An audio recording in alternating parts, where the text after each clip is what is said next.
I'm here to present my inquiry vlog presentation, and this is Gender Lifestyles Theory and the Community of Memory and General Roles. Gender Roles, by Casey Chumley, and for my Communication 616 Communicating Mindfully class at the Queen's University of Charlotte. As it's been said, communication constituted reality. Society and culture within a specific community of memory records these communication patterns and how they constitute reality. Society's gender roles can be embedded in a community of memory, which causes sexist stereotypes. Studying gender lifestyles theory, however, can help us prevent those stereotypes from happening, and we will be going more in depth with that. First off, what is a community of memory? The community of memory of an organization is a sense of organizational conscience retaining what a given organization frame its identity and its political life. A community of memory finds a testing ground in daily communicative practices, the manner in which an organization shapes its functions that gather and disseminate information. So basically, it's the morals and memories that a town holds based on things that have happened to it in the past. How does this influence communication? In a community of memory, there's a strong standard of what is right and wrong.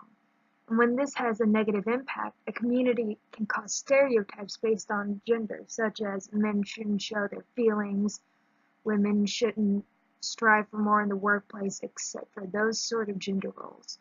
A community of memory does not ensure what the right good finds protection and promotion, but it does permit a public benchmark that guides and offers a targeted place for both guidance and contention.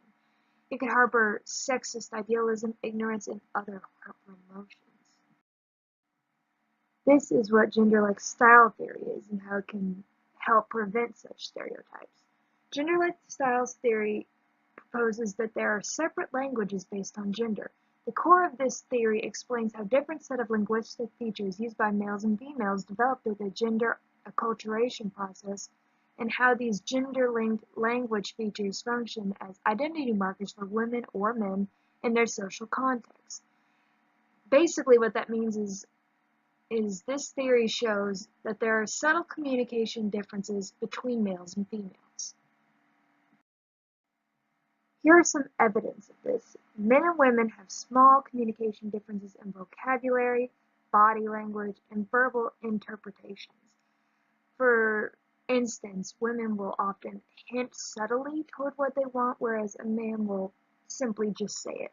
And this isn't true for all cases because, basically it comes down to the individual, but this is more like a generalized statement.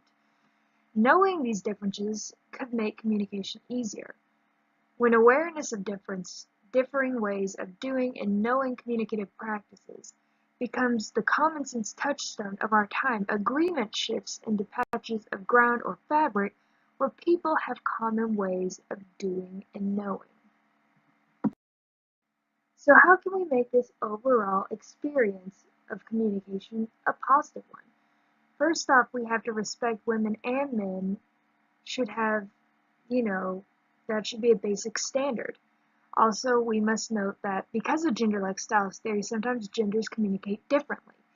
We can't assume that one is stupid because they just don't communicate and get things the way we do. And obviously, we should listen to our, friends and family despite what gender they may be. And we should, give them equality in that sense just because it's the right thing to do, not because our community says it's right.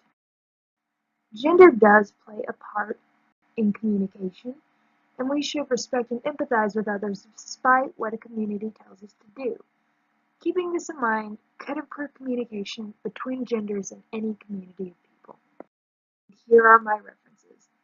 Thank you for listening.